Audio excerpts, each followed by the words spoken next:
Hi hello മക്കളെ. എല്ലാവരും സെറ്റല്ലേ മക്കളെ? ഓക്കെ അല്ലേ? Okay okay.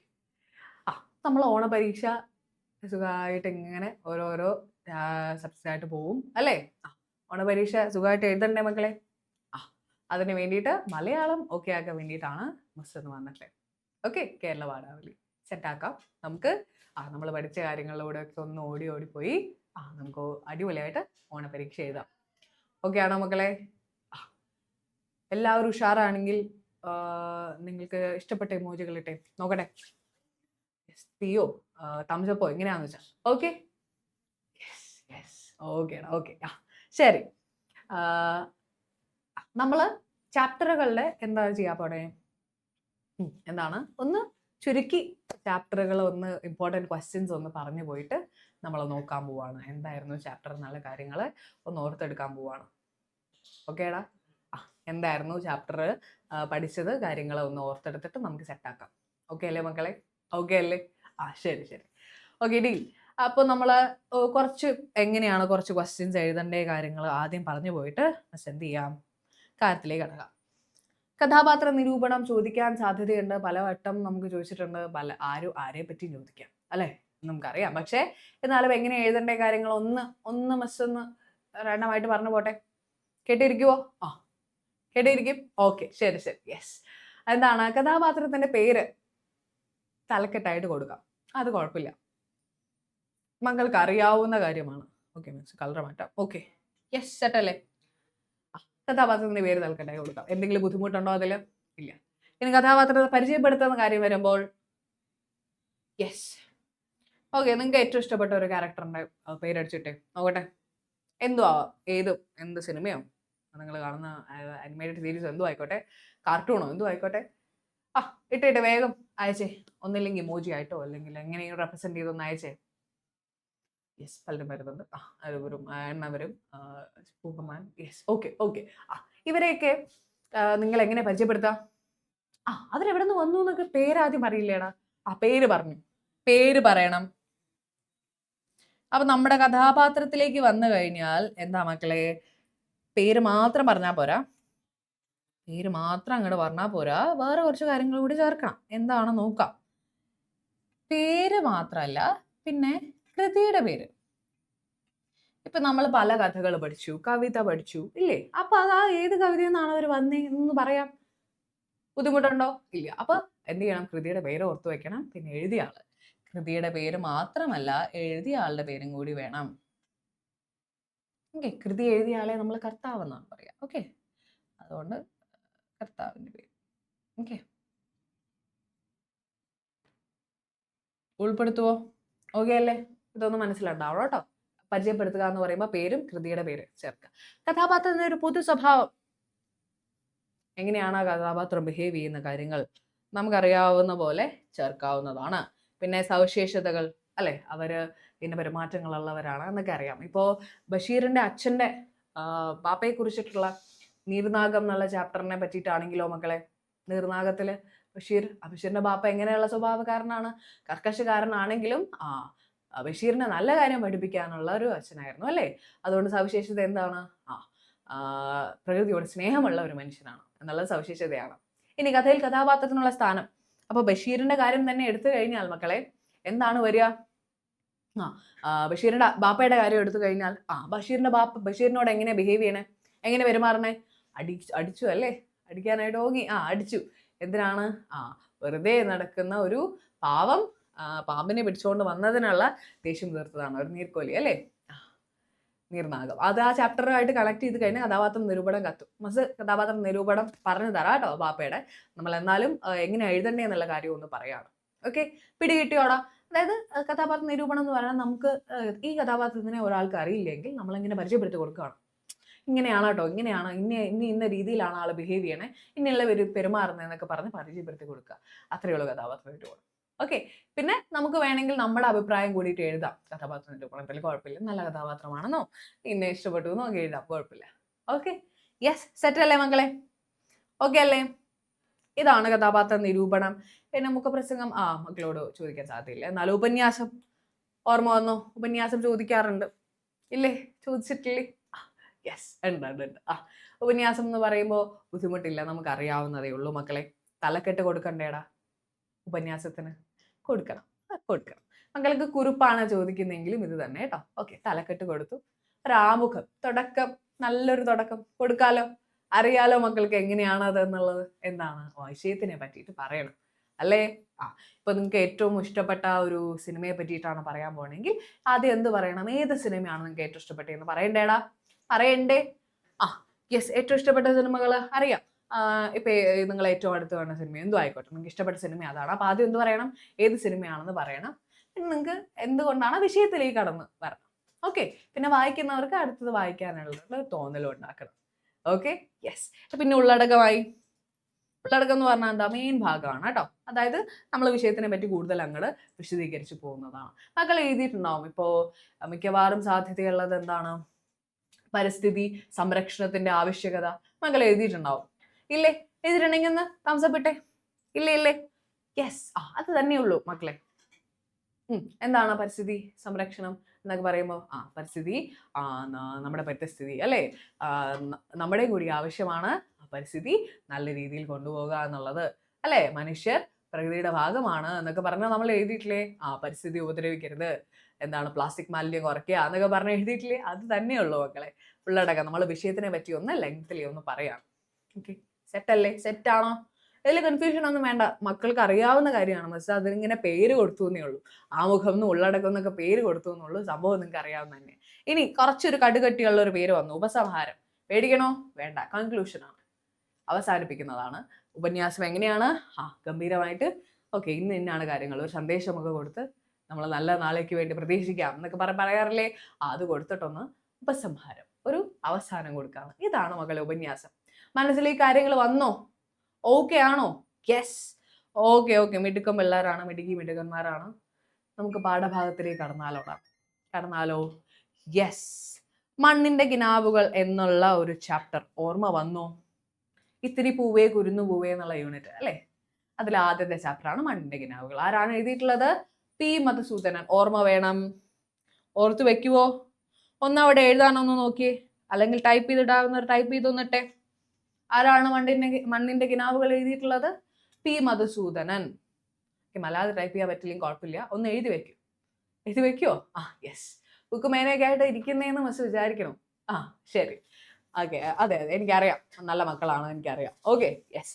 ശരി, നമുക്ക് നോക്കാം. പ്രശസ്ത ബാലസാഹിത്യകാരൻ പി മധുസൂദനൻ ശാസ്ത്രചിന്തയും കാവ്യഭംഗിയും ഒത്തിണങ്ങിയ കവിതകളുടെ ശ്രദ്ധേയനായ ഒരു കവിയാണ്.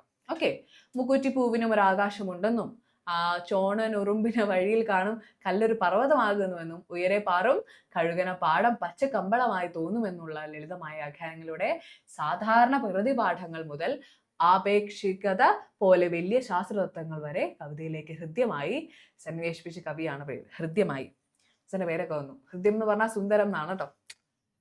Yes, okay. പ്രശസ്ത ആരാണ്? പി മധുസൂദനൻ എന്ന് പറഞ്ഞാൽ എന്ത് കവിയാണ് മക്കളെ? പ്രകൃതിയുടെ ഒരു കവിയാണ്. കാരണം അദ്ദേഹം കുഞ്ഞുമക്കൾക്ക് വേണ്ടി എഴുതുന്ന കുറേ കവിതകളാണ്. അല്ലെന്താ പ്രകൃതി പാഠങ്ങൾ വരുന്നു. കുഞ്ഞ് ഇപ്പൊ എന്താ ഇതിലൊരു വിശേഷണം പറഞ്ഞ എന്താ? മുക്കൂറ്റിപ്പൂവിന് ഒരു ആകാശമുണ്ടെന്ന്. പിന്നെ എന്താണ്? ഒരു കുഞ്ഞുറുമ്പിന് വലിയൊരു കല്ല് വന്ന അതിന് നമ്മൾ പർവ്വതം കാണുന്ന പോലെ തന്നെയാണ് അതിന് എന്ന് പറയുകയാണ്. അത്രയും മനോഹരമായിട്ട് ചില സാധാരണ കാര്യങ്ങളൊക്കെ പറഞ്ഞു തരുന്ന ഒരു കവിയായിരുന്നു ആര്? പി മധുസൂദനൻ. ഓർമ്മയിൽ നിൽക്കുവോ? ഇതൊന്ന് മിസ് ഇങ്ങനെ പറഞ്ഞു എന്നേ ഉള്ളൂ, കവി ഒന്ന് ഓർത്തെടുക്കാൻ വേണ്ടി. ഓക്കെ, സെറ്റല്ലേ? എഴുതിയോ? പി മധുസൂദനൻ എഴുതിയോ മണ്ണിന്റെ കിനാവുകൾ? യെസ്, നോക്കാം. കവിതയിൽ ഏതെല്ലാം പൂക്കളെ കുറിച്ചാണ് പറഞ്ഞിരിക്കുന്നത്? ഓക്കെ, മിസ് കാണിക്കുന്നതിന് മുമ്പ് ഒന്ന് ഓർത്തെടുത്തേ.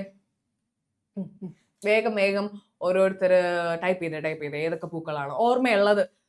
ബുക്ക് ഇപ്പൊ നോക്കരുത്, ടെക്സ്റ്റ് ബുക്ക് നോക്കരുത്. ഓർമ്മയിൽ വരുന്നുണ്ടെങ്കിൽ ഒന്ന് ടൈപ്പ് ചെയ്തേ, നോക്കട്ടെ. വന്നോ? പിക്ചറൊക്കെ കാണിച്ച് ഓർമ്മയുണ്ടോ? ഓരോന്നിനും പിക്ചർ വന്നു, ചില കാര്യങ്ങൾ വന്നു, മനസ്സിലേക്ക് വന്നു. യെസ്. ആരൊക്കെയാണ്? ആദ്യത്തെ ആളാരാണ്? നമ്മുടെ കർക്കിടക മാസം ഇപ്പൊ നടന്നുകൊണ്ടിരിക്കുകയാണ്. കർക്കിടകത്തിലെ വമ്പനായിട്ടുള്ള ഒരുത്തനുണ്ട്. ആരാണ്? നമ്മൾ ചാലിച്ചിട്ടൊക്കെ ചിലരെ തൊടും നെറ്റിയില്. ഏതായിരുന്നു? ഓർമ്മ വന്നു? യെസ്, മൂക്കൂറ്റി. അത് തന്നെ, മൂക്കൂറ്റി കിട്ടി. ഇനി മൂക്കൂറ്റി കഴിഞ്ഞ ആരാണ് മക്കളെ? ഓണം വരികയാണ്. ഓണത്തിന് ഒരു താരമാവുന്ന ഒരുത്തനുണ്ടല്ലോ, കണ്ട ഇങ്ങനെ സിൻഡ്രല്ലയുടെ ചെരുപ്പ് പോലെ ഇരിക്കും കുഞ്ഞായിട്ട്. ആരാണ് മക്കളെ? തുമ്പ. പിടികിട്ടിയോ? തുമ്പ. യെസ്, തുമ്പ വന്നു. യെസ്. പിന്നെ ആരൊക്കെയാണ്? ചെത്തിയുണ്ടോ? ഇല്ല. പിന്നെ ഒരു കിരീടം കണക്കിരിക്കണ കഥകളിയുടെ വേഷമൊക്കെ കാണിച്ചു തന്നു. ഓർമ്മയുണ്ടോ കൃഷ്ണന്റെ? കൃഷ്ണ കിരീടം. യെസ്, കിട്ടി. ഹനുമാൻ കിരീടം എന്ന് ചിലർ പറയൂ കേട്ടോ. ഹനുമാന്റെ വേഷത്തിലും കഥകളി വേഷത്തിലും അത്തരത്തിലുള്ള കിരീടമുണ്ട്. അതുകൊണ്ട് ഹനുമാൻ കിരീടം എന്ന് ചിലർ പറയും. കിട്ടിയോ? യെസ്. അപ്പൊ 3 പേരുകൾ വന്നു. ഇനിയും കുറച്ച് ആൾക്കാരുണ്ട്. നല്ല വാസന തരണ ഒരു പൂവുണ്ടല്ലോ. നല്ല വാസന, വെളുത്ത് നല്ല വാസന തരണ. പറഞ്ഞേ, ഏതാണത്? നോക്കട്ടെ. മുല്ല. യെസ്, മുല്ലയും കിട്ടി. Okay, set. ഓക്കെ, ഇനി ബാക്കിയുള്ളവരെ നോക്കാം. ഇനി ഒരു എന്താണ് നമ്മള് മുറുക്കാൻ കഴിഞ്ഞിട്ട് ഒരു തുപ്പണ ഒരു സംഭവം ഉണ്ടല്ലോ, എന്തെന്നാ? കോളാമ്പി. കോളാമ്പി, ശരി. യെസ്, നോക്കാം. ഇനി കുറച്ച് പേര് കൂടി. മുക്കൂറ്റി നമ്മൾ പറഞ്ഞു. തുമ്പ, ജമന്തി നമ്മൾ വിട്ടുപോയി അല്ലേ? ഓണകാലത്ത് അടുത്ത താരമാണ് ജമന്തി എന്ന് പറയുന്നത്. ഇനി കോളാമ്പി, വാസന തരണ മറ്റൊരു പൂവും കൂടി ഉണ്ടായിരുന്നു, പരിനീരും കൂടിയിട്ടുണ്ടായിരുന്നു. ആരോ പറഞ്ഞു തോന്നുന്നു. യെസ്, ശരി.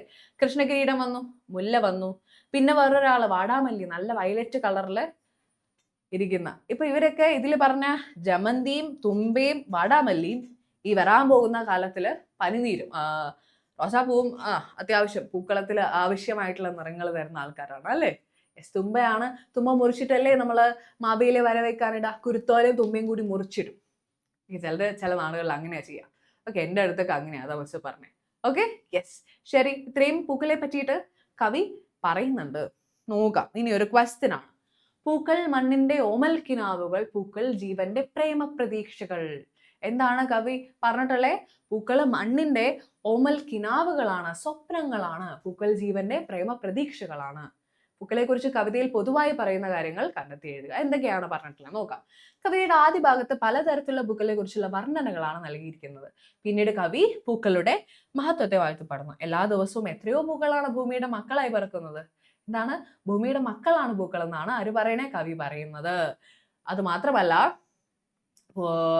എന്താണ് വന്ന് പറയുന്നതിലൂടെ ഭൂമിയുടെ മക്കളാണ് പൂക്കൾ എന്ന് കവി വിശ്വസിക്കുന്നു.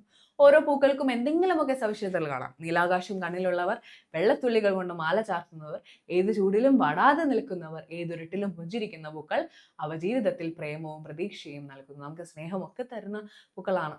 ഓക്കെ, എന്താണ് പൂക്കള്? നമുക്ക് സന്തോഷമല്ലേ? എപ്പോഴും പൂക്കൾ കാണുമ്പോൾ നമുക്ക് സന്തോഷമാണ്. പൂക്കളം കാണുമ്പോൾ നമുക്ക് സന്തോഷം. പൂക്കൾ ഇടാൻ നമുക്ക് ഇഷ്ടമാണ് അല്ലേ? പൂക്കൾ ഇടാൻ ഈ ഓണത്തിന് പൂക്കൾ ഇടാൻ സെറ്റല്ലേ മക്കളെല്ലാവരും അല്ലേ? ചിലവ് മേടിച്ചും കാണും അല്ലേ? സ്കൂളിൽ ചിലപ്പോൾ കഴിഞ്ഞിട്ടുണ്ടാവും ഓണാഘോഷം. പൂക്കളൊക്കെ ഇട്ടോ അവിടെ? അതിന് വീട്ടിൽ നമ്മൾ വെക്കേഷൻ ആകുമ്പോഴത്തേക്കും 10 ദിവസമൊക്കെ എന്ത് ചെയ്യണം? അടിപൊളിയായിട്ട് ഓരോ ദിവസം ഓരോ പൂക്കൾ ഇടണം അല്ലേ? അതിപ്പോ പൂക്കൾ എന്താന്നാ പറയണേ കവി? നമ്മള് വിഷയത്തിൽ പാഠഭാഗത്തിലേക്ക് വന്നാൽ എന്താ പറയണേ കവി? പൂക്കള് മണ്ണിന്റെ കിനാവുകളാണ്, പ്രേമമാണ്, പ്രതീക്ഷയാണ് എന്ന് പറയാണ്. കിട്ടിയോടാ? ഈ ക്വസ്റ്റ്യൻ ഓർമ്മയിലേക്ക് വന്നോ? യെസ്, ശരി. നോക്കാം. നീലവാനം മിഴികളിലുള്ളവർ, നീർക്കണങ്ങളാൽ മാല ചാർത്തുന്നവർ, ഏതു ചൂടിലും വടാതെ നിൽപ്പവർ, ഏതൊരിട്ടിലും മന്ദഹസിപ്പവർ. ഈ വരികളിൽ പൂക്കളുടെ സവിശേഷതകൾക്കൊപ്പം മറ്റെന്തെല്ലാം കാര്യങ്ങളാണ് പറയുന്നത് അല്ലെ? പറയാനുള്ളത് ചർച്ച ചെയ്ത് കുറിപ്പ് തയ്യാറാക്കുക. ഓക്കെ, നീലവാനം മിഴികളിലുള്ളവരാണ് ഭൂമിയുടെ മക്കളായി പിറക്കുന്ന പൂക്കൾ. അതായത് ഭൂമിയുടെ മക്കളായിട്ടാണ് എപ്പോഴും കവി പൂക്കളെ പറയുന്നത്. നമ്മൾ ഭൂമിയുടെ മക്കളാണ് അല്ലെ? നമ്മളെ പോലെ തന്നെയാണ് പൂക്കൾ എന്നാണ് കവി പറയുന്നത്. നിറം, വിശാലത, ഭംഗി എന്നിവയാണ് നീലവാനത്തിന്റെ സവിശേഷതകൾ. നീലവാനം എന്ന് പറഞ്ഞാൽ നമ്മുടെ നീലാകാശം. വാനം എന്ന് പറഞ്ഞാൽ ആകാശം എന്താണ് മക്കളെ? അതിന്റെ നീല നിറം, പിന്നെ വിശാലമാണ്, ഇങ്ങനെ പരന്ന് കിടക്കുകയാണ്, ഭംഗിയുണ്ട്. എല്ലാം കാണാനും അറിയാനുമുള്ള കുട്ടികളുടെ കൗതുകവും നൽകുന്ന ഭംഗിയുമാണ് നീലവാനം മെഴുകിലുള്ളത് എന്നുകൊണ്ട് അർത്ഥമാക്കുന്നത്. നമ്മൾ എപ്പോഴും ആകാശത്ത് നമ്മൾ നക്ഷത്രത്തെ കാണുന്നതോ ചന്ദ്രനെ കാണുന്നതൊക്കെ നമുക്ക് എപ്പോഴും അതിശയല്ലേ അല്ലേ? കാണാൻ ഇഷ്ടമല്ലേ? മക്കളെ കണ്ടിട്ടുണ്ടാവും കാറിൽ ഇങ്ങനെ നമ്മൾ എവിടെയും യാത്ര ചെയ്യുന്ന സമയത്ത് അമ്പിളി മാമൻ നമ്മുടെ കൂടെ വന്ന പോലെ തോന്നും. കണ്ടിട്ടുണ്ടോ? അങ്ങനെ തോന്നിയിട്ടുണ്ടോ? യെസ്. അപ്പൊ നമുക്ക് നീലവാനമല്ല, ഈ മൊത്തത്തിൽ ആകാശത്തേക്ക് നോക്കുന്ന വളരെ ഇഷ്ടമാണ്. പൂക്കളും അങ്ങനെയാണ്, നീലവാനത്തേക്ക് ഇങ്ങനെ നോക്കി നിൽക്കുന്നവരാണ്. കുഞ്ഞു മക്കളെ പോലെയുള്ളവരാണ്, നിങ്ങളെ പോലെ ഉള്ള സുന്ദരന്മാരാണ് പൂക്കൾ എന്നാണ് ആര് പറയണേ? കവി പറയുന്നത്. പിന്നെ നീർക്കണങ്ങളാൽ മാല ചാർത്തുന്ന വരികളിലുള്ളത് സങ്കടകരമായ സാഹചര്യങ്ങൾ കടന്നു പോകുന്ന കുട്ടികളെ കുറിച്ചാണ്. അതായത് അങ്ങനെ ആലോചിക്കാം. ഇപ്പോ പിന്നെ അല്ലെങ്കിൽ പൂക്കൾ രാവിലെ വെളുപ്പിന് എഴുന്നേൽക്കുന്ന ആരൊക്കെയുണ്ട്? 6 മണിക്ക് 5 മണിക്കൊക്കെ എഴുന്നേൽക്കുന്നവർ. യെസ്, മക്കളെല്ലാവരും മിടുക്കന്മാരാണ്, ആ സമയത്താണ് എടുക്കുക. അപ്പൊ നമ്മൾ ഒന്ന് പുറത്തേക്ക് ഇറങ്ങി കഴിഞ്ഞാൽ എന്ന് വെച്ചാൽ ഈ പുല്ലിന്റെ ഇങ്ങനെ ഇവിടെ ഇങ്ങനെ ഡ്യൂ ഡ്രോപ്സ് എന്ന് പറയും ഇംഗ്ലീഷിൽ. അതിങ്ങനെ നീർക്കണങ്ങൾ ഇങ്ങനെ കിടപ്പുണ്ടാവും, വെള്ളത്തുള്ളികൾ. അതിങ്ങനെ മഞ്ഞ് ഉരുകി വന്നിട്ട് ആവുന്നതാണ്. ഓക്കെ, മൂടൽ മഞ്ഞ്, രാവിലത്തെ മൂടൽ മഞ്ഞ് പോയി കഴിഞ്ഞിട്ട് പുല്ലുകളിൽ ഇങ്ങനെ നിൽക്കുന്നത് അങ്ങനെ അപ്പോൾ മുത്ത് പിടിപ്പിച്ച പോലെ ഇരിക്കും. പൂക്കളും അങ്ങനെയല്ലേ? ഭംഗിയല്ലേ? പക്ഷെ എന്നാൽ അതിലൊരു വിഷമമുണ്ട്. നമ്മൾ കരയുമ്പോഴല്ലേടാ കരയില്ലേ നമ്മൾ, അതുപോലെ പൂക്കൾ കരയുന്നതാണെന്നും അങ്ങനെ കുഞ്ഞുമക്കൾ കരഞ്ഞിരിക്കുന്നതാണെന്നും നമുക്ക് ആലോചിക്കാം. അങ്ങനെ ഒരു അർത്ഥതലം ഇതിലുണ്ട്. അതുപോലെ ഏത് പ്രതിസന്ധിയും തളരാതെ കരുത്തോടെ നിൽക്കുന്ന മനുഷ്യരാണ് അല്ലെ പൂക്കൾ എന്ന് പറഞ്ഞാൽ. കാറ്റ് വന്നാലും മഴ വന്നാലും ഒക്കെ വളരെ ശക്തിയായിട്ട് നിൽക്കുന്ന ചില പൂക്കൾ ഉണ്ടാവും. ഓക്കെ, അപ്പൊ ഈ വാടാമല്ലിയൊക്കെ എന്ത് വന്നാലും വലിയ രീതിയിൽ അങ്ങനെ വാടി പോകത്തില്ല. പിന്നെ നമ്മുടെ പേപ്പർ പൂവൊക്കെ കണ്ടിട്ടുണ്ടാവും, അതിങ്ങനെ കുറെ നാളത്തേക്ക് നല്ല ഭംഗിയിൽ നിൽക്കും അല്ലേ. അപ്പൊ അതുപോലെയാണ് ചില മനുഷ്യരെന്നും കൂടി കവി ഇവിടെ ഓർമ്മിപ്പിക്കുകയാണ്. ഇനി ഇരുട്ടിൽ പുഞ്ചിരി തൂക്കി നിൽക്കുന്ന പൂക്കളെ കുറിച്ചാണ് അടുത്ത വരിയിൽ കവി പറയുന്നത്. ഇരുട്ടില് എന്നെ പറഞ്ഞു, ഇരുട്ടിൽ പൂക്കുന്ന ചില പൂക്കളുണ്ട്. വെള്ളപ്പൂക്കളിൽ മിക്കതും ഇരുട്ടിലാണ് പൂക്ക. ഇപ്പോ മുല്ല ആയിക്കോട്ടെ, പിന്നെ നന്ദ്യാർവട്ടത്തിന്റെ ഒരു അളിയെന്ന് ഞാൻ വിളിക്കുന്ന ഒരു നിത്യഗന്ധി എന്ന് പറയാൻ പറ്റത്തില്ല, അതിന് ഗന്ധമൊന്നുമില്ല, പക്ഷെ എല്ലാ ദിവസവും പൂക്കും അത്. അത് രാത്രിയാണ് പൂക്ക. ഓക്കെ, വെള്ളപ്പൂക്കൾ മിക്കതും രാത്രിയാണ് വരിക. കാരണം അതിനെ നിറം വെച്ചിട്ട് അവർക്ക് പകല് എന്ത് ചെയ്യാൻ പറ്റില്ല, ഈ തേനീച്ചയോ വണ്ടിനെയോ ഒന്നും ആകർഷിക്കാൻ പറ്റത്തില്ല. അപ്പൊ അത് വാസന വെച്ചിട്ട്, നല്ല ഗന്ധമാണ്, അത് വെച്ചിട്ടാണ് ആകർഷിക്കുക. ഓക്കെ, അതാണ് ഇരുട്ടിൽ വിരിയുന്ന പൂക്കൾക്കും ഭംഗിയില്ലേടാ. നല്ല സുന്ദരികളാണ് വെള്ളപ്പൂക്കളും. യെസ്, ഏത് ദുഃഖത്തെയും ഉള്ളിൽ ഒതുക്കി ചിരിയിലൂടെ അതിനെ മറികടക്കുന്നവരാണ് അതായത് ഈ പൂക്കൾ അങ്ങനത്തെ ഉള്ള ആളുകളാണെന്നാണ് പറയുന്നത്. പൂക്കളിൽ നിന്ന് മനുഷ്യരിലേക്ക് പടരുന്നതാണ് കവിയുടെ ചിന്തകൾ എന്ന കഥാപാത്രം മനസ്സിലാക്കാം. അതായത് പൂക്കളെ പോലെയാണ് പല പൂക്കളും പല രീതിയിലാണ് അല്ലെ. ചിലര് ഉള്ളിൽ വിഷമമുണ്ടെങ്കിൽ ചിരിച്ചു നിൽക്കുന്ന പൂക്കൾ ഉണ്ടാവും അല്ലേ. അതുപോലെയാണ് ചില മനുഷ്യർ അല്ലേ, നമുക്ക് സങ്കടം ഉണ്ടെങ്കിലും ഒക്കെ അവർ ഭയങ്കര ഹാപ്പി ആയിട്ട് ഭയങ്കര പോസിറ്റീവായിട്ട് നിൽക്കും. അങ്ങനെ ചില ആളുകളില്ലേ, അവരെ കുറിച്ചിട്ടൊക്കെയാണ് കവി പറയുന്നതെന്നാണ് നമുക്ക് മനസ്സിലാക്കാൻ കഴിയുക. മനസ്സിലേക്ക് വന്നോ കാര്യങ്ങൾ? പിടി കിട്ടിയോടാ? ചാപ്റ്റർ ഓർമ്മ വന്നില്ലേ? സെറ്റല്ലേ? ഇനി അടുത്ത ചാപ്റ്ററിലേക്ക് പോവാം. ഉഷാറിലാണോ? ശരി. കാട്ടിലെ മഴ. ഈ സോമനാഥ എഴുതിയ ഇലകളിൽ ചോരുന്ന ആകാശം എന്ന കൃതിയിൽ നിന്ന് എടുത്തതാണ് കാട്ടിലെ മഴ. കാട്ടിലെ മഴ പഠിച്ചത് ഓർമ്മയുണ്ടോ? വായിച്ചത് ഓർമ്മയുണ്ടോ? കാട്ടിലൊരു മഴ പെയ്യുന്നതിനെ പറ്റിയിട്ട് ആണ് അല്ലേ. യെസ്, നോക്കാം. നമുക്ക് അതിലെ ചില പ്രയോഗങ്ങളാണ് ടോമസ് എന്ന് കൊണ്ടുവന്നിട്ടില്ലേ, അതിനെ ഒന്ന് നമുക്ക് പരിചയപ്പെട്ടു പോയി കഴിഞ്ഞാൽ പാഠഭാഗവും പിടികിട്ടും. റെഡിയാണോ? സെറ്റാണോ മക്കള്? സെറ്റ്. ഓക്കെ, ശരി ശരി, ഉഷാറായിട്ടിരിക്കണേ, ഉഷാറായിട്ടിരിക്കണം. എങ്ങാനും ഉറക്കൊക്കെ വരണമെങ്കിൽ കയ്യിലത് തിരുമ്മി ഞങ്ങൾ സൂപ്പറായിട്ടിരിക്കുക. ഓക്കെ, ഇത് നമുക്ക് കുറച്ച് ചാപ്റ്ററും കൂടി പഠിച്ചു കഴിഞ്ഞാൽ നമ്മളെ മലയാളം സെറ്റ് ആവും അല്ലേ. ശരി, നോക്കാം. പുഴയ്ക്ക് ജീവൻ വെച്ച് തുടങ്ങിയിരിക്കുന്നു. കടുത്ത വേനലിൽ എന്തായിരിക്കും പുഴയ്ക്ക് ജീവൻ വെച്ച് തുടങ്ങിയെന്ന് പറഞ്ഞാൽ? അപ്പോൾ ജീവൻ വെച്ച് തുടങ്ങി ജീവൻ പോയിട്ടുണ്ടാക്കണം അല്ലേ. പുഴ എന്താണ്, വരണ്ട് തുടങ്ങി അല്ലേ. അപ്പോഴാണ് മഴ ഇങ്ങനെ ആശ്വാസത്തിൽ പെയ്യണേ. അതെന്തായിരിക്കും സൂചിപ്പിക്കേണ്ടാവുക? പുഴ വീണ്ടും വെള്ളത്താൽ നിറയുന്നതിനെ പറ്റിയിട്ട് അല്ലേ. ജീവൻ വെക്കാന്ന് പറഞ്ഞാൽ പുഴയുടെ വലിപ്പം കൂടാ, അത്രേ ഉള്ളൂ. കടുത്ത വേനലിൽ പുഴ വറ്റി വരണ്ട് കിടന്നിരുന്നു. എന്നാൽ ആദ്യ മഴ പെയ്തതോടെ പുഴയ്ക്ക് ജീവൻ വെച്ചു. അതായത് നമ്മളിപ്പോ നിങ്ങൾ ഇപ്പൊ ഭയങ്കര ദാഹിച്ചിട്ട് നിങ്ങൾ ഓടി കളിച്ചു, കുറെ ഒളിച്ചു ബാത്റൂം ഒക്കെ കളിച്ചു. അപ്പൊ നിങ്ങൾ എന്നിട്ട് വന്ന സമയത്ത് നിങ്ങൾക്ക് ഭയങ്കര ദാഹം. അപ്പൊ നിങ്ങൾ എന്ത് ചെയ്യും? വെള്ളം കുടിക്കൂലേ? വെള്ളം കുടിക്കുമ്പോൾ നിങ്ങൾക്ക് ഒരു ആശ്വാസം ഉണ്ടാവില്ല, നിങ്ങൾക്കൊരു ഉഷാർ കിട്ടിയ പോലെ. അതുപോലെ തന്നെയാണ് പുഴ. പുഴ ഇങ്ങനെ വറ്റി വരണ്ട് ഇങ്ങനെ നിൽക്കുക അല്ലേ. അപ്പൊ നിൽക്കുന്ന സമയത്ത് നമ്മുടെ പുഴയ്ക്ക് ഒരു മഴ അങ്ങനെ കിട്ടി കഴിഞ്ഞപ്പോ എന്തായി? സന്തോഷമായി, ഒരു ജീവൻ വെച്ചു. അതായത് ഉഷാറായി പുഴ. അതേ ഉള്ളൂ. അതാണ് ആ പ്രയോഗം അർത്ഥമാക്കുന്നത്. ചോദിക്കാം, ഇങ്ങനെ ചോദിച്ചിട്ട് എന്താ ഇത് ഉദ്ദേശിക്കുന്നത് ചോദിച്ചാൽ എഴുതില്ലേ മക്കള്? എഴുതില്ലേടാ? എഴുതും. എന്താണ്? പുഴ ഭംഗിയായി ഉയർത്തെഴുന്നേറ്റ പോലെയായി. ഓക്കെ, സെറ്റല്ലേ? ശരി, അടുത്ത പ്രയോഗത്തിലേക്ക് പോവാം. മരങ്ങളിൽ നിലാവ് പെയ്തിറങ്ങിയതോടെ മഴയ്ക്ക് നിറക്കൂട്ടായി. എന്താണ്? ഇരുട്ടിലെ മഴ വേറെ ശബ്ദം മാത്രമാണ്. നിലാവ് ഉദിച്ചോടെ ആദ്യ മഴ കലങ്ങി മറിഞ്ഞു ഒഴുകുന്ന പുഴ നല്ലൊരു കാഴ്ചാനുഭവമായി. അതായത് നമ്മൾ ഇരുട്ടിൽ നമുക്ക് എന്തെങ്കിലും കാണാൻ പറ്റുമോ? ഇരുട്ടിന്റെ സമയത്ത് കാട്ടില് മഴ ഇങ്ങനെ ഒച്ച മാത്രമേ ഉള്ളൂ, കാണാൻ സാധിക്കുന്നില്ല. ഇരുട്ടിൽ കാണില്ലല്ലോ. പക്ഷെ നിലാവ് വന്നു, ചന്ദ്രന്റെ വെളിച്ചം അങ്ങോട്ട് വന്നു കഴിഞ്ഞപ്പോൾ ഈ വെള്ളം ഇങ്ങനെ കാണാൻ പറ്റുന്നുണ്ട്. പുഴയും അടിപൊളിയായിട്ട് കാണാൻ പറ്റി. അങ്ങനെ നിറഞ്ഞൊഴുകണ ഒരു പുഴ കാഴ്ച ഒരു ഭംഗിയായി. അതിനെയാണ് പ്രയോഗം സൂചിപ്പിക്കണേ. എന്തായി മക്കളെ? ഇരുട്ടില് മഴ വേറെ ശബ്ദമായിരുന്നുവെങ്കിലും പിന്നീട് നിലാവ് വന്ന സമയത്ത് എന്താണ്? കലങ്ങി മറിയുന്ന പുഴയും മൊത്തത്തിൽ കാടും ഒരു നല്ല കാഴ്ചാനുഭവമായി എന്നാണ് ഈ പ്രയോഗം അർത്ഥമാക്കുന്നത്. കിട്ടിയോ? സെറ്റ് ആണെങ്കിൽ തംസപ്പ് ഇട്ടേ നോക്കട്ടെ. Yes, deal. മൂന്നാമത്തെ പോയിന്റിലേക്ക് പോവാം, മൂന്നാമത്തെ പ്രയോഗത്തിലേക്ക് പോവാം. ഓക്കെ ആണോ? യെസ്, ശരി. കുറുമ്പ് കാട്ടുന്ന ആനക്കൂട്ടം കണക്ക് മേഘങ്ങൾ ആനയ്ക്കും കാർമേഘത്തിനും ഒരേ നിറമാണ്. നിങ്ങളെ പോലെ കുറുമ്പ് കാട്ടുന്ന ആളുകളാണെന്നാണ് പറഞ്ഞത്. ആനക്കൂട്ടം എന്ന് പറഞ്ഞാൽ എന്തായിരിക്കും അവിടെ ഉദ്ദേശിച്ചിട്ടുണ്ടാവുക? ഒന്ന്, കാർമേഘത്തിന്റെ നിറം ആനയോട് സാമ്യമാണ്. ആനയ്ക്ക് നല്ല കറുപ്പ് നിറം, കാർമേഘത്തിന് ഒരു കറുപ്പ് നിറം അല്ലേ. ആനയ്ക്കും കാർമേഘത്തിനും ഒരേ നിറമാണ്. കാട് ഇളകി എത്തുന്ന ആനക്കുട്ടങ്ങളെ പോലെ കാർമേഘങ്ങൾ മരച്ചില്ലകളെ ഉലച്ചുകൊണ്ട് പെരുമഴ പെയ്യിക്കുന്നു. ആന വരുന്നു എന്ന് പറയുമ്പോൾ തന്നെ നമുക്കൊരു കാടൊക്കെ ഇങ്ങനെ കുലുങ്ങുന്ന കണക്കാണ്. ആന എപ്പോഴും കൂട്ടായിട്ടാണ് നടക്കുക. ഓക്കെ, ഒറ്റയ്ക്ക് നടക്കുന്നവർ ഇങ്ങനെ പിണങ്ങി പോയവരായിരിക്കും. ആന എപ്പോഴും ഒരു കൂട്ടത്തിൽ നടക്കുന്ന ആൾക്കാരാണ്. അപ്പൊ അപ്പൊ ആന കൂട്ടത്തോടെ വന്നു എന്ന് പറഞ്ഞാൽ അതിന്റെ ആ ഒരു ഭീകരം അല്ലേ. നമ്മൾ ഉത്സവത്തിനായാലും ആന എങ്ങനെ വരണു എന്ന് പറഞ്ഞാൽ എന്തോ ഒരു സ്പേസ് വേണം അല്ലേ. നമ്മൾ അത്രയും ഒതുങ്ങി നിൽക്കണം. ഒരു കൂട്ടം വരണമെന്ന് പറയുമ്പോൾ അത്രയ്ക്കും അതിന്റെ വലിപ്പവും, അത് മാത്രമല്ല മഴ ഇങ്ങനെ ഒച്ചയും ബഹളമൊക്കെ ഉണ്ടാക്കി ആനയെ പോലെ ചിഹ്നം വിളിക്കുന്നതിന് പകരം അവിടെ ഇവിടെ ഇടിമിന്നൽ ഇടിവെട്ടൊക്കെ ഉണ്ടാക്കിയിട്ടല്ലേ മഴ വരണേ. മഴ പെയ്തു വരുമ്പോൾ ഒരു ആനക്കൂട്ടം വരുന്നത് പോലെ അല്ലേ. യെസ്.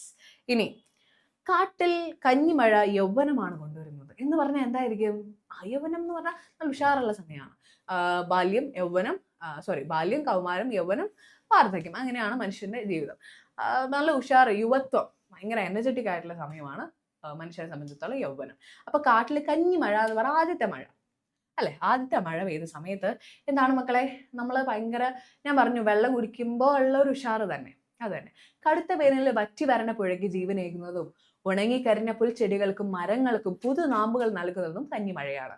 അതുകൊണ്ടാണ് കാട്ടിൽ കഞ്ഞിമഴ യൗവനമാണ് കൊണ്ടുവരുന്നത് പറയുന്നത്. എന്താണ് മക്കളെ, എല്ലാവർക്കും എന്താണ് ഒരു ഭയങ്കര സുഖമേകുന്നത് അല്ലെങ്കിൽ തണുപ്പേകുന്നതൊക്കെ ഈ കഞ്ഞിമഴയാണ്, ആദ്യത്തെ മഴയാണ്. അതുകൊണ്ടിട്ടാണ് ഇത്തരത്തിലുള്ള പ്രയോഗം ഇവിടെ വന്നിട്ടുള്ളത്. സെറ്റ് അല്ലേ മകളെ? ഓക്കെ അല്ലേ? ഓക്കെ ആണ്. ശരി. ഇനി ഇടിമിന്നൽ ചാലുകൾ ഇടയ്ക്ക് കാട്ടിലേക്ക് വന്ന് പുഴയിൽ ചിതറിയ ചിത്രങ്ങൾ വരച്ചു. കാട്ടിൽ മഴയ്ക്കൊപ്പം എത്തിയ ഇടിമിന്നലിന്റെ വെളിച്ചം. എന്താണ് ഇടിമിന്നൽ ചാലുകൾ ഇടയ്ക്ക് കാട്ടിലേക്ക് വന്നു ചിതറിയ ചിത്രങ്ങൾ വരച്ചു. അതായത് നിങ്ങൾ ഇടിമിന്നൽ പറ്റുന്ന ഒരു ഒറ്റ സെക്കൻഡേ ഉള്ളു സംഭവം അല്ലേ, ഒരൊറ്റ ഇത്. ഇപ്പൊ മിന്നൽ വന്ന സമയത്ത് നമുക്ക് നിങ്ങൾ ചില വലിയ മിന്നലാണെങ്കിൽ പകല് പോലെ വെളിച്ചമാവും.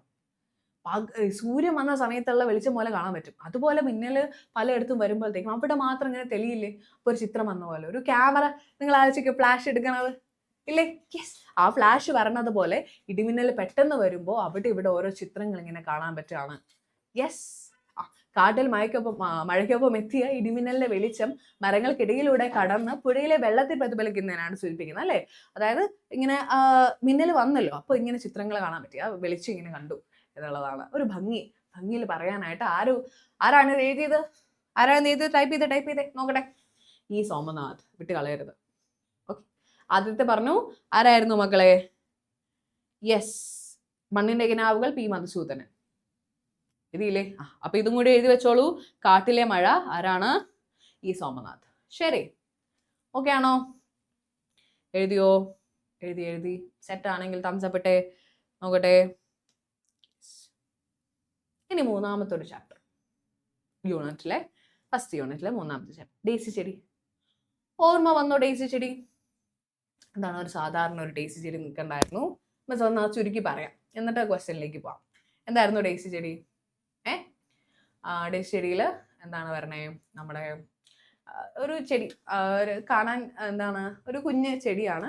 ബാക്കിയുള്ളവരെ പോലെ ഇങ്ങനെ ഉഷാറായിട്ടൊന്നും നല്ല നിൽക്കണം, ഒരു കോണിലാണ് നിൽക്കുന്നത്. പക്ഷെ ഭയങ്കര സന്തോഷമായിരുന്നു.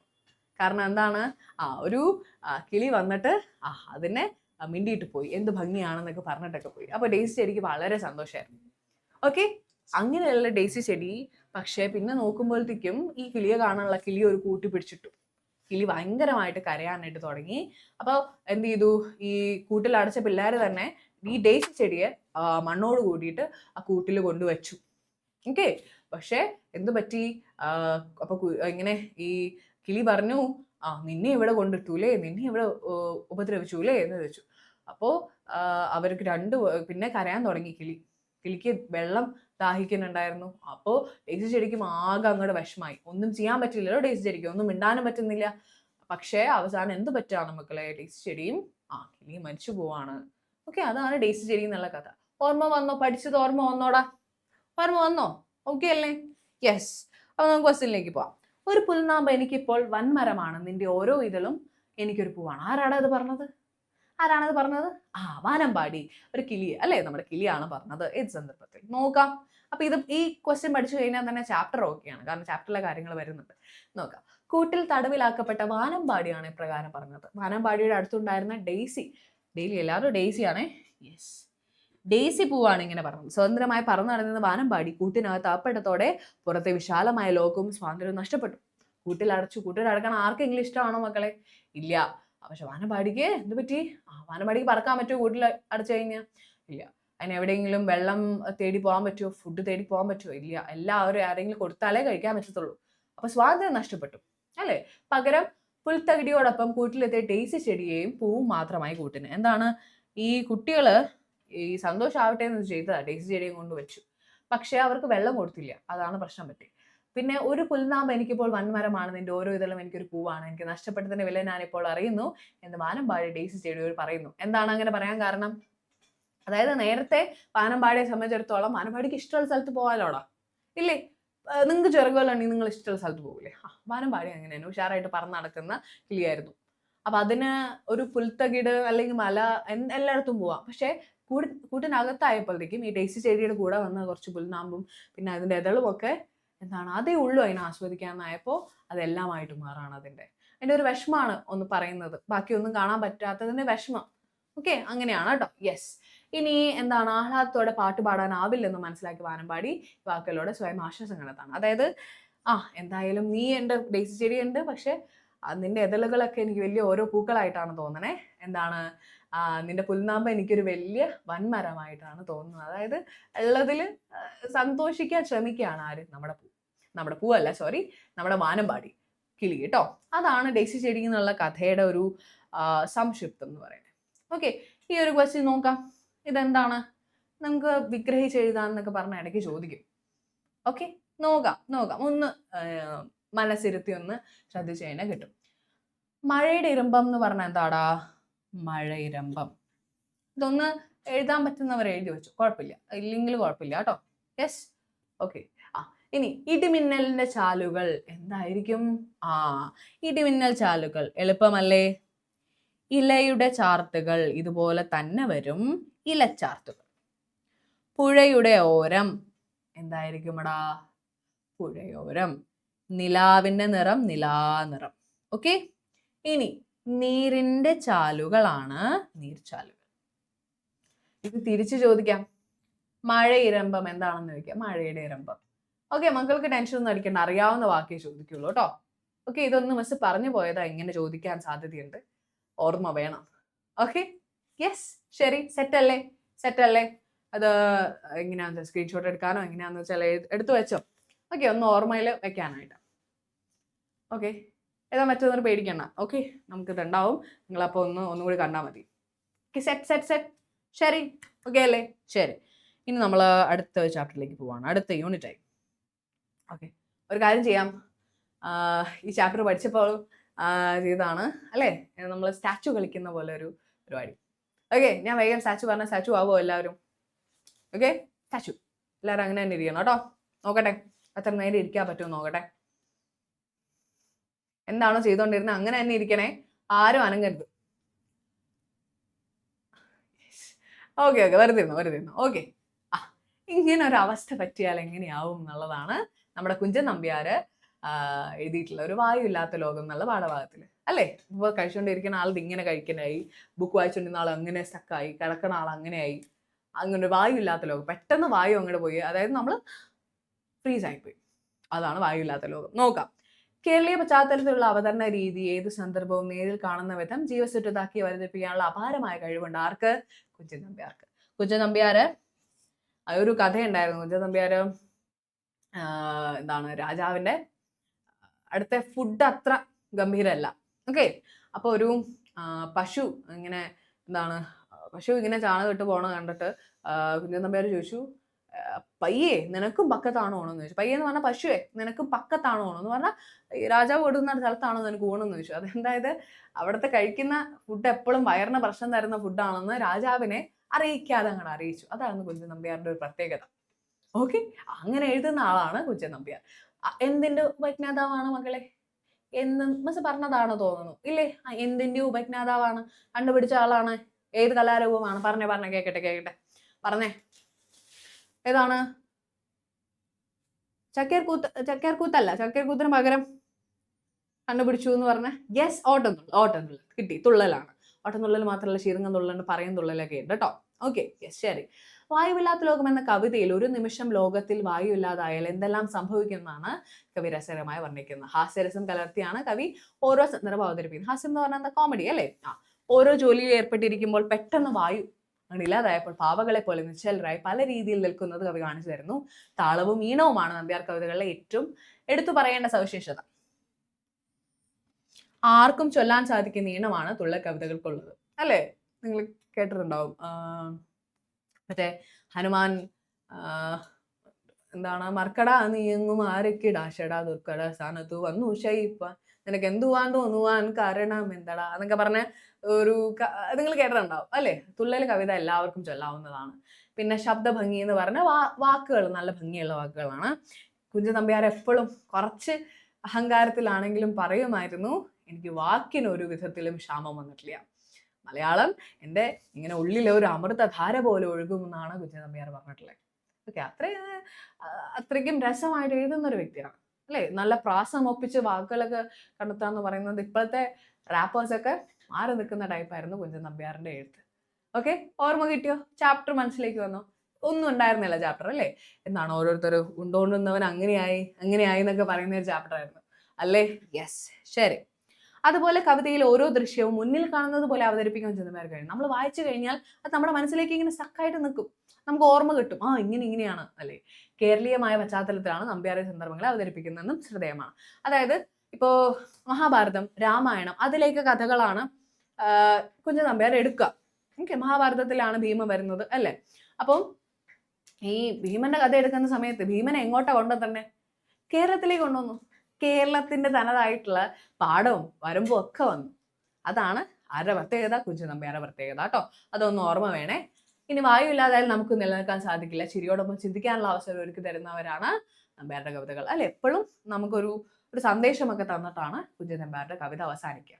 സെറ്റ് അല്ലേ മക്കളെ? ഓർമ്മ കിട്ടിയോ? ചാപ്റ്റർ പിടികിട്ടിയോ? യെസ്, ശരി. ഇനി അടുത്ത ഒരു കുറുമ്പ് ചാപ്റ്റർ ആയിരുന്നു കടങ്കഥ. ഓർമ്മയുണ്ടോ? എന്താണ് മക്കളെ പോലെ നിങ്ങൾ എന്താണ് ഒരു കാര്യം എന്താ സംഭവം എന്നറിയാതെ നിങ്ങൾക്കൊരു സമാധാനമില്ലല്ലോ. നിങ്ങൾ ഇങ്ങനെ ചോദിച്ചുകൊണ്ടിരിക്കില്ലേ? ഇല്ലേ? അത് തന്നെയുള്ളൂ. ഇവിടുത്തെ കുറച്ച് പിള്ളേര് മുത്തശ്ശനെ ഇങ്ങനെ കടങ്കഥ ചോദിക്കാനായിട്ട് ഇങ്ങനെ പ്രേമിച്ചുകൊണ്ടിരിക്കും. ഓരോന്നും ചോദിക്കൂ. പിള്ളേർ ഇങ്ങനെ ടക്കയെന്ന് ഉത്തരം പറഞ്ഞു. ഓക്കെ, എല്ലാ കടങ്കഥയും അവർക്കറിയാം. അപ്പൊ അവസാനം മുത്തശ്ശന് എന്തായോ പിള്ളേർക്ക് എല്ലാം അറിയാന്ന് വെച്ചാൽ മുത്തച്ഛൻ ഒരു ചോദ്യം ചോദിച്ചു. തലയില്ലാത്തവൻ ചെവിയിട്ടാട്ടി ഉത്തരം പറ എന്ന് പറഞ്ഞു. എന്ത് പറ്റി? പിള്ളേരെ എങ്ങനെ ആലോചിച്ചിട്ടും കിട്ടണില്ല. തോൽവി അങ്ങോട്ട് സമ്മതിച്ചു കൊടുത്തു. അപ്പോഴാണ് മുത്തശ്ശൻ ഇതേ ഡയലോഗ് തിരിച്ചു പറഞ്ഞു. എന്താണ്? തലയില്ലാത്തവൻ ചെവിയിട്ടാട്ടി ഉത്തരം പറ. അപ്പൊ എന്താ അവിടെ പ്രശ്നം പറ്റിയത്? എന്താ? ഉത്തരം പറഞ്ഞു കഴിഞ്ഞു. എന്തായിരുന്നു? പറയായിരുന്നു ഉത്തരം. പറ, മറ്റേ നമ്മള് നടക്കില്ലേ നെല്ലൊക്കെ ഇങ്ങനെ ഇരിക്കുന്ന പറ. യെസ്, അതായിരുന്നു ഉത്തരം. അപ്പൊ കുട്ടികൾ എന്ത് പറ്റി? ചമ്മിപ്പോയി. അതാണ് ഈ കടങ്കഥ എന്നുള്ള കഥ. ഓർമ്മ വന്നോ? ആരെഴുതിയതാ? Doctor K Sreekumar. ഓർമ്മ വേണം. ആരെഴുതിയതാ? Doctor K Sreekumar. എഴുതി വെച്ചോളൂ. കിട്ടിയോ? എഴുതിയോ? നമുക്ക് നോക്കാം. കടങ്കഥയിൽ എപ്പോഴും എന്താണ് മക്കളെ? സാധാരണ ഭാഷയാണോ? ഇല്ല. എന്നിട്ട് കടങ്കഥ കേട്ടിട്ടുണ്ടാവും. എന്താ? അമ്മ കറുമ്പി മകൾ വെളുമ്പി മകളുടെ മകൾ ഒരു സുന്ദരിക്കോത. ഏതാണ്? ഉത്തരം പറയൂ. ആ കടങ്കഥയുടെ ഉത്തരം ഒന്ന് പറഞ്ഞേ കേക്കട്ടെ. ഒന്നുകൂടി പറയാം. അമ്മ കറുമ്പി മകൾ വെളുമ്പി മകളുടെ മകൾ ഒരു സുന്ദരിക്കോത. നിങ്ങൾ കണ്ടിട്ടുള്ളവർ ശരിയാണ്. പക്ഷെ ചിലപ്പോൾ നിങ്ങൾക്ക് പേരറിയാത്തതായിരിക്കും. നിങ്ങളുടെ പാരൻസ് ഒക്കെ അടുത്തേക്ക് സഹായിച്ചോ? കുഴപ്പമില്ല, നോക്കട്ടെ. വെള്ളിലാണ് കേട്ടോ. വെള്ളില കണ്ടിട്ടുണ്ടോ? ഉത്തരം വന്നിട്ടുണ്ടോ? Okay, yes. അതായത് പച്ച കളർ ഇല, അതുകൂടാതെ ഒരു വെള്ള ഇല തന്നെയാണ്, പക്ഷെ നിറം മാറിയതാ. ഒരു പൂവുണ്ടാവും, ഇങ്ങനെ കുറച്ച് എതിലുകളുള്ള ഒരു ഓറഞ്ച് പൂവുണ്ടാവും. അതാണ് അമ്മ കറുമ്പി എന്ന് പറഞ്ഞ പച്ചയിലയും മകൾ വെളുമ്പി വെളുത്തില്ല, അത് വെള്ളില. പിന്നെ അതിൻ്റെ ഒരു പൂവുണ്ട് ഓറഞ്ച്, മകളുടെ മകളൊരു സുന്ദരിക്കോത, അതാണ് വെള്ളില. കണ്ടോ? കടങ്കഥയുടെ ഭാഷ കുറച്ച് ട്വിസ്റ്റഡാണ്. ഇങ്ങനെ പറയുന്നതിന് പകരം ഇങ്ങനെ പറയുന്ന കൂട്ടത്തിലാണ് കടങ്കഥ. അതല്ലേ അതിൻ്റെ ഒരു വ്യത്യാസം. കടങ്കഥയും സാധാരണ ഭാഷ നമ്മൾ നേരിട്ട് പറയുന്ന പോലെയല്ല. ഓക്കെ, അതുപോലെ തന്നെയാണ് പറഞ്ഞത് എന്നോണം. അരി വെക്കുമ്പോൾ കറി വയ്ക്കും പറഞ്ഞതാണ്. ഓർമ്മയുണ്ടോ? അരി വെക്കുമ്പോൾ കറി വയ്ക്കും എന്താണ്? ഓർമ്മയുണ്ടോ? ചീര, ചീരയാണ്. നിങ്ങൾക്ക് ഇഷ്ടമല്ലായിരിക്കും. ചീരയാണ്. കാരണം അരി എന്ന് പറഞ്ഞാൽ അതിന്റെ വിത്ത്. ഓക്കെ, അതിന്റെ വിത്ത് ഉണ്ടാവുന്നതിന് മുമ്പ് കഴിക്കണം എന്നാണ്, ഇല പറിച്ച് കഴിച്ചോണം എന്നാണ്, അല്ലെങ്കിൽ അതിന്റെ സ്വാദ് പോകും എന്നുള്ളതാണ്. അതാണ് അതിന്റെ പാകം. അതിന്റെ വിത്ത് ഉണ്ടാവുന്നതിന് മുമ്പ് പറിച്ച് കഴിക്കണം. അതാണ് അരി വയ്ക്കും മുമ്പ് കറി വയ്ക്കുന്നത്. അരി എന്ന് പറഞ്ഞാൽ അതിന്റെ വിത്ത് കേട്ടോ. ഓക്കെ, യെസ്, ഇങ്ങനെയാണ് കടങ്കഥ. സാധാരണ ഭാഷയിൽ നിന്ന് വ്യത്യസ്തമാണ്. നോക്കാം. സാധാരണ ഭാഷയല്ല കടങ്കഥയിലുള്ളത്. കാവ്യഭാഷയോടാണ് കടങ്ങൾ കൂടുതൽ അടുപ്പം. കാര്യങ്ങൾ നേരെ പറയുന്നതാണ് സാധാരണ ഭാഷയുടെ രീതി. എന്നാൽ കടങ്കഥകൾ എന്താണ്? പരോക്ഷമായി വളച്ച് കെട്ടിയിട്ടാണ് പറയാൻ പറഞ്ഞു. ഇങ്ങനെയല്ല, ഇങ്ങനെ അങ്ങനെ വളച്ചാണ് പറയുക. വാച്യാർത്ഥം അല്ല കടങ്കഥയിൽ പ്രാധാന്യം. അപ്പൊ വാക്കുകൊണ്ട് അതല്ല അർത്ഥം. അതിപ്പോ കാര്യം ആലോചിച്ചിട്ടില്ല. ഇപ്പൊ എന്താണ്, ഒരമ്മ പെറ്റ മക്കളെ തൊപ്പിക്കാരെന്നൊക്കെ പറയുമ്പോൾ കാര്യമില്ല. അങ്ങനെ നമ്മൾ എന്താണ് ആ വാക്കിന്റെ അർത്ഥം തന്നെ എടുക്കരുത് അല്ലേ? അങ്ങനെ എടുത്ത കടങ്കഥയിൽ എന്തെങ്കിലും രസം ഉണ്ടോ? ഇല്ല. പക്ഷെ ഒന്ന് വളച്ചൊന്ന് ആലോചിക്കണം. സൂചനകളിൽ നിന്ന് അർത്ഥം മനസ്സിലാക്കാൻ കഴിഞ്ഞാലേ കടങ്കഥയുടെ അർത്ഥം മനസ്സിലാക്കാനാവൂ. നമ്മുടെ കവിതകൾ രൂപം കൊണ്ടതിൽ കടങ്കഥകൾ വലിയ പങ്കുണ്ട്. ഈണവും താളവും ഉള്ള ചെറു കവിതകളെ കടങ്കഥകൾ രൂപം കൊണ്ടു. ഒരു കവിതയാണ്, ഒരു ചെറു കവിത തന്നെയാണ് കടങ്കഥ. അല്ലേ മക്കളെ? അല്ലേടാ? ഓർമ്മ കിട്ടിയോ? ഇനി നമുക്ക് കുറച്ചൊരു കടങ്കഥ ഒന്ന് നോക്കാം. ഓക്കെ, യെസ്, ഓക്കെ മിസ് ഓരോന്നോരോന്നായിട്ട് നോക്കാം. എന്നിട്ട് മക്കൾ അതിന്റെ ഉത്തരം ഒന്ന് ആലോചിക്കാൻ കാണാൻ പറ്റും അല്ലേ? ഓക്കെ, സാരില്ല, വേണ്ട, മിസ് നോക്കാം. ഇത് ഇനി നിങ്ങൾ നിങ്ങളുടെ ഫ്രണ്ട്സിനോടോ പാരൻസിനോടോ ഒക്കെ ചോദിച്ചിട്ടോ. ഓക്കെ, എങ്ങാനും ചോദിച്ചാലോ? ശരി. കൊമ്പൻ കാള എഴഞ്ഞു വരുന്നു, പിടിക്കാൻ ചെന്നാൽ കൊമ്പില്ല. എന്തായിരുന്നു? ഒച്ച അല്ലേ? എന്താ അങ്ങനെ പറയാൻ കാരണം? ഒച്ചിന് 2 കൊമ്പുണ്ട്, പക്ഷെ കാര്യമില്ല, പിടിക്കാൻ പറ്റത്തില്ല അല്ലേ? ഇനി ഇല്ലിക്കൊമ്പത്ത് ഈശാൻ മാപ്പിള തീകുട്ടി. ഇതാരാണ്? മിന്നാമിനുങ്ങ് അല്ലേ? മിന്നാമിനുങ്ങ് ഒരു തീ കൂട്ടണ പോലെയല്ലേ ഇങ്ങനെ പറന്ന് വരണ കാണാൻ? അതെ. അങ്ങേ വീട്ടിലെ മുത്തശ്ശമ്മയ്ക്ക് ഇങ്ങേ വീട്ടിലെ മുറ്റമടി. അതായത് മുള എന്ന് പറഞ്ഞാൽ ഇങ്ങനെ ഇല നല്ലോണം പൊഴിക്കുന്ന കൂട്ടത്തില. അതിന്റെ ഒരു ഇല പൊഴിക്കുന്ന കാര്യത്തിനെ പറ്റിയിട്ടാണ് ഈ കടങ്കഥ പറയണേ. ഇനി പച്ചപ്പലക കൊട്ടാരത്തിൽ 10ഉം 100ഉം കൊട്ടത്തേങ്ങ. ഇതെന്തായിരുന്നു? കപ്ലങ്ങ എന്ന് പറയും. പപ്പായ, കപ്ലങ്ങ. ഓക്കെ, പലരും പലതാ പറയാ. എൻ്റെ അടുത്ത് കപ്പങ്ങ എന്നാ പറയാ. അതിനെ ചെടിക്ക് കപ്പളം എന്നൊക്കെ പറയും നിങ്ങൾ. Okay, yes. മകളുടെ നാട്ടിൽ എന്താ പറയാ കപ്പങ്ങയ്ക്ക്? നോക്കട്ടെ, ടൈപ്പ് ചെയ്തിട്ടോ, അത് വായിക്കാം. ശരി. കൂനൻ ചെന്നൊരു തോടുണ്ടാക്കി, പല്ലൻ വന്നത് തട്ടി നിർത്തി. ഇതെന്താണത്? ഇത് ഇപ്പൊ നമ്മള് നല്ല ഉഴുതു മറിക്കണ കണ്ടിട്ടുണ്ടോ? ഇങ്ങനെ നിങ്ങൾ ടോം ആൻഡ് ജെറിയിലൊക്കെ ഈ സാധനം കണ്ടിട്ടുണ്ടോ? ഇങ്ങനെ ഇരിക്കുന്നത് ഇല്ലേ? ഇങ്ങനെ ഒരു സാധനം, അത് വെച്ചിട്ടാണ് നമ്മൾ നില ഒഴിയുക. പിന്നെ പല്ലൻ എന്ന് പറഞ്ഞാൽ അതിന്റെ ഇതാണത്, ഈ കമ്പ്. ഓക്കെ, അത് വെച്ചിട്ട് ഇങ്ങനെ വരയും. അതാണ് നില ഒഴിയുക എന്ന് പറയുന്നത്. ഉഴുത. ശരി. അട്ടത്തിട്ട കൊട്ടത്തേങ്ങ കുട്ടി പിടിക്കാനായിട്ടില്ല. എന്താണ്? വീണ്ടും ഒരു കൊട്ടത്തേങ്ങ വന്നു, ഇവിടെ ഒരു കൊട്ടത്തേങ്ങ വന്നു അല്ലേ? ഈ കൊട്ടത്തേങ്ങ എന്താണ്? കോഴിമുട്ടയാണ്. യെസ്. കർമൂസ. Okay, yes. പലതും പറയും. കപ്ലങ്ങ, പപ്പായ എന്ന് തന്നെയാ പറയണേ അല്ലേ കുറെ പേര്? ഓക്കെ, മനസ്സിലായി. കപ്പങ്ങ എന്ന് പറയും. ഓക്കെ, ശരി, പിടികിട്ടി. ശരി. ഇനി അവസാനത്തെ ഒരു ചാപ്റ്റർ, നമ്മുടെ ബഷീറിന്റെ ഗംഭീരമായിട്ടുള്ള ഒരു ചാപ്റ്റർ ആണ് അല്ലേ? നീർനാഗം. ഓർമ്മ വരുന്നുണ്ടോ മക്കൾക്ക്? ഓർമ്മ വരുന്നുണ്ടോ? കടങ്കഥ പിടികിട്ടിയില്ലേ? സെറ്റല്ലേ? ചാപ്റ്റർ പിടികിട്ടിയില്ലേടാ? അതിന്ന് കടങ്കഥയുടെ കാര്യമാണ് ചോദിക്കാൻ സാധ്യത. നമ്മൾ ഒരു ചോദ്യം പറയുകയും ചെയ്തു. അത്രയേ ഉള്ളൂ ആ ചാപ്റ്റർ. ഓക്കെ, ടെൻഷൻ അടിക്കണ്ട. ശരി, നീർനാഗത്തിലേക്ക് കിടക്കാം. അവസാനത്തെ ചാപ്റ്റർ ആണ്, ഫസ്റ്റ് ടേമിലെ ലാസ്റ്റ് ചാപ്റ്റർ, നീർനാഗം. ബഷീറിന് എന്താണ് സംഭവം? നീർനാഗം ആരാ എഴുതിയത്? അറിയാം, ബേപ്പൂർ സുൽത്താൻ നമ്മൾ വിളിക്കുന്ന വൈക്കം മുഹമ്മദ് ബഷീർ. എഴുതി വെക്കണോ? എഴുതി വെക്കേണ്ടവർ എഴുതി വെക്കുക. ആരാണ് മക്കളെ? വൈക്കം മുഹമ്മദ് ബഷീർ. ജൂലൈ 5-നായിരുന്നു അദ്ദേഹത്തിന്റെ ഓർമ്മ ദിനം. ഓക്കെ, യെസ്, ശരി. ബഷീറിന് 6-7 വയസ്സുള്ളപ്പോൾ നടന്ന ഒരു സംഭവമാണ് പിൽക്കാലത്ത് നീർനാഗം എന്ന രസകരമായ കഥയായി മാറിയത്. നാട്ടിലെ വമ്പനായ ഒരു പാമ്പ് എഴുത്തുകാരനെ പോലെ ആകണമെന്ന് ആഗ്രഹിച്ച് ഒരു നീർക്കോലി കുഞ്ഞിനെ പിടിച്ച് വീരനാണെന്ന് ഭാവിച്ച് നടക്കുന്നതും നീർക്കോലിയെ പിടിച്ചതിന് ബാപ്പയുടെ കയ്യിൽ നിന്ന് അടി മേടിക്കുന്നതുമാണ് ഈ കഥയിലുള്ളത് അല്ലേ? അല്ലാഹുവിന്റെ സൃഷ്ടികളിൽ ഒന്നിനെയും കാരണം കൂടാതെ ദ്രോഹിക്കരുതെന്ന സന്ദേശവും ഈ കഥയിലൂടെ ബഷീർ നൽകുന്നു. ഓക്കെ, ഈ ചാപ്റ്ററിലെ ഏറ്റവും പ്രധാനപ്പെട്ട വരി, ഈ പാഠഭാഗത്തിലെ ഏറ്റവും പ്രധാനപ്പെട്ട വരി എന്താണ്? അല്ലാഹുവിന്റെ സൃഷ്ടികളിൽ ഒന്നിനെയും കാരണം കൂടാതെ ദ്രോഹിക്കരുത്. ദൈവത്തിന്റെ ഒരു സൃഷ്ടിയെയും, ഒരു കുഞ്ഞു ചെടി എന്തോ ആയിക്കോട്ടെ, അത് നമുക്കൊരു ദ്രോഹം ചെയ്തിട്ടില്ല എന്ന് വെച്ചാൽ അതിനൊന്നും ചെയ്യരുത്. കുഞ്ഞു പുഴുവിനെ കണ്ടു, അതിനെ പിടിച്ചു, അതിനൊക്കെ അങ്ങനെ ചെയ്യാമോ? ഇല്ല, അതിനെ ഉപദ്രവിക്കരുത്. വണ്ടിനെ കണ്ട് അതിനെ കയ്യിലൊക്കെ പിടിച്ചു വെച്ചിട്ട് അതിനെ ഇങ്ങനെ തൊട്ട് അതിനെ ഉപദ്രവിക്കാമോ? അതിനെ മറിച്ചൊക്കെ ഇട്ട് അതിനെ ഉപദ്രവിക്കാമോ? പണ്ടൊരു പരിപാടി തുമ്പി കൊണ്ട് കല്ലെടുപ്പിക്കുന്ന പരിപാടി ഉണ്ടായിരുന്നു. അങ്ങനെ ചെയ്യാൻ പാടുണ്ടോ? ഇല്ല. നമ്മൾ എല്ലാ മൃഗങ്ങളെയും എന്ത് ചെയ്യണം? ബഹുമാനിക്കണം. ഓക്കെ, യെസ്, ശരി. അതാണ് ഈ ചാപ്റ്റർ ഉദ്ദേശിക്കുന്നത് കേട്ടോ. ഓക്കെ, നീർനാഗം എന്ന പേര് വരാൻ കാരണം എന്താണ് നീർനാഗം എന്ന് പേര് വരാൻ കാരണം? ഇത് ആരെയാ? നീർക്കോലിയാ നീർനാഗം എന്ന് വിളിച്ചാണ്. സാധാരണ നീർക്കോലി. ഇതെന്ത് പറ്റിയെന്ന് വെച്ചാൽ ഒരു തമിഴൻ പാമ്പുഴുത്തക്കാരനുണ്ടായിരുന്നു. പുള്ളിക്ക് ഈ കാടൊക്കെ പുള്ളിക്ക് ജോലി പോയ സമയത്ത് എന്തേ കിട്ടിയുള്ളൂ? ഈ നീർക്കോലിയെ കിട്ടിയുള്ളൂ. അപ്പൊ പിന്നെ അതിനെ പേരെടുത്ത് പറയാനായിട്ട് ആര് കട്ടോണ്ട് പോയി? ആളുടെ കൊട്ട ഇതൊക്കെ ആരോ എടുത്തോണ്ട് പോയ സ്ഥിതിക്ക് പിന്നെ പുള്ളിക്ക് പിടിച്ചാൽ കിട്ടുന്നതൊക്കെ നീർക്കോലികളായതുകൊണ്ട് പുള്ളി എന്ത് ചെയ്തു? പേര് മാറ്റി അങ്ങോട്ട് ഒരു ഫാഷൻ പേരിട്ടു. എന്താണ്? നീർനാഗം എന്ന പേരിട്ട് അതിനെ വെച്ചിട്ട് എന്ത് ചെയ്യാൻ തുടങ്ങി? ഇങ്ങനെ പാട്ട് പാടിയിട്ട് ഓരോ കളികൾ കളിക്കാൻ തുടങ്ങി. ഓക്കെ, അതിനാണ് നീർനാഗം എന്ന് ഇങ്ങനെ പേര് വന്നത്. അതേപോലെ ആവണം എന്നായിരുന്നു ബഷീറിന്റെ ആഗ്രഹം. പക്ഷെ എന്ത് പറ്റി? ബാപ്പ നല്ല തല്ലങ്ങട് കൊടുത്തു. ഇനി മിസ് പറഞ്ഞ ചോദ്യത്തിലേക്ക് എത്തി. കഥയിലെ ഒരു പ്രധാന കഥാപാത്രമാണ് ബഷീറിന്റെ ബാപ്പ. അദ്ദേഹത്തിന്റെ സ്വഭാവത്തിന് എന്തെല്ലാം പ്രത്യേകതകളുണ്ട് അവയെല്ലാം ഉൾപ്പെടുത്തി ബഷീറിന്റെ ബാപ്പയെ പരിചയപ്പെടുന്ന ഒരു കുറിപ്പ് എഴുതുക. ഇതെന്തായി മക്കളെ?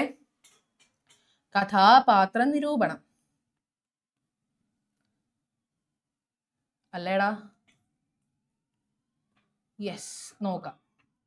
നിരൂപണം മിസ് പറഞ്ഞത് വേണമെങ്കിൽ ഇവിടെ ചേർക്കാം. യെസ്. ഇനി നീർനാഗം എന്ന കഥയിലെ പ്രധാന കഥാപാത്രമാണ് ബഷീറിന്റെ ബാപ്പ. പരിചയപ്പെടുത്തിയോ? നീർനാഗം എന്ന കഥ ആരാണ് എഴുതിയതെന്ന് കൂടിയാ? ബഷീറിന്റെ നീർനാഗം എന്ന കഥയിലെ പ്രധാന കഥാപാത്രമാണ് ബഷീറിന്റെ ബാപ്പ അല്ലെ? ഓക്കെ, അത് പറയണ്ട. ബഷീറിന്റെ ബാപ്പ എന്ന് പറയുമ്പോൾ ചിലപ്പോൾ വേണ്ട. നർമ്മബോധം, കൃത്യനിഷ്ഠ, സഹജീവി സ്നേഹം, ദൈവവിശ്വാസം, തെറ്റ് കണ്ടാൽ കർശന നിലപാടെടുക്കുന്ന പ്രകൃതം, ഇങ്ങനെ ഒട്ടേറെ സ്വഭാവ സവിശേഷതകൾ ഇദ്ദേഹത്തിൽ ഒത്തുചേർന്നിരിക്കുന്നു. സ്വഭാവ സവിശേഷതകൾ എന്തൊക്കെയാണ്? ഓർത്തു വെക്കാമോ ഓരോന്ന്? നർമ്മബോധം, അത്യാവശ്യം തമാശയൊക്കെ പറയുന്ന ആളാണ്.